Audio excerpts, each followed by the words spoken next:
আসসালামু আলাইকুম আরহামাতুল্লাহি বারাকাতু। বন্ধুরা, তোমরা সবাই কেমন আছো? আমি ভালো আছি, আলহামদুলিল্লাহ। আর কি, অনেকদিন পর তোমাদের জন্য রান্না নিয়ে আসলাম। দেখো তো আমার রান্নাটা কেমন হইতেছে।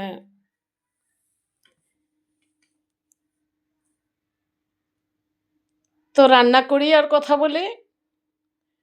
আসলে আমার তো কেউ নেই কথা বলার, তাই তোমাদের সাথে কথা বলি, মনের ভাব প্রকাশ করি। আসলে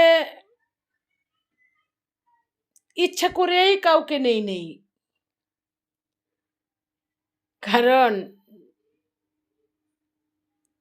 কথায় বলে না, চুন খায়া মুখ পুইরা দই দেখলে ডরায়। আমিও তেমন। এখন আর কারোর সাথে কথা বলি না, কারণ আজকে কথা বলবো, কালকে প্রেম করব, পরশুদিন বিয়ে করব, তারপরের দিন রেখে চলে যাবে। আসলে এই জিনিসটা আমি চাই না। ভুল তো মানুষের জীবনে একবারই হয়, তাই না? তো আমার জীবনে হয়েছে, তাতে কি, ঠিক আছে। ছেলে আছে, আল্লাহর দান। ছেলেকে নিয়ে আছি, ভালো আছি আলহামদুলিল্লাহ। ছেলেকে নিয়ে ব্যস্ত আছি। আসলে একজন সন্তানের একজন সন্তানকে উপরে উঠাইতে হইলে একজন মাকে খুব কেয়ারফুল থাকতে হয়। একজন মা খুব সাবধানে চলতে হয়। ওর মুখের ভাষা, ওর চলা, ওর আচরণ, ওর পোশাক, না হলে সন্তান কোনোদিন ভালো হয় না। গর্ব করি না, আল্লাহর দান, হয়তো আল্লাহর ইচ্ছা। জীবনে কেউ কোনোদিন বলে নাই যে নীরব বেয়াদব। এই জন্য আমি আলহামদুলিল্লাহ, আল্লাহর দরবারে লাখ লাখ শুকরিয়া। শুধু সেই ফ্যামিলিটা বলেছে, যেই ফ্যামিলিটা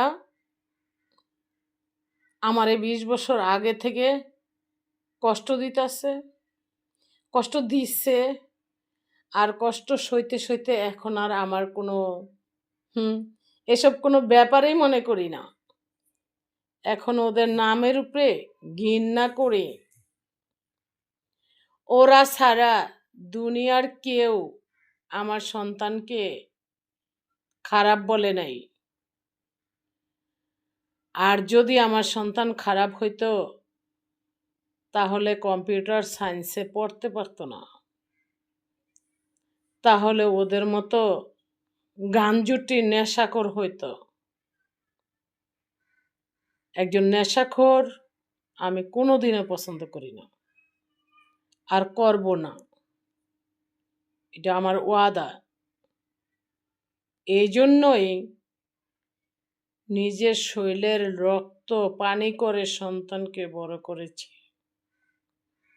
লেখাপড়া করাইতেছি।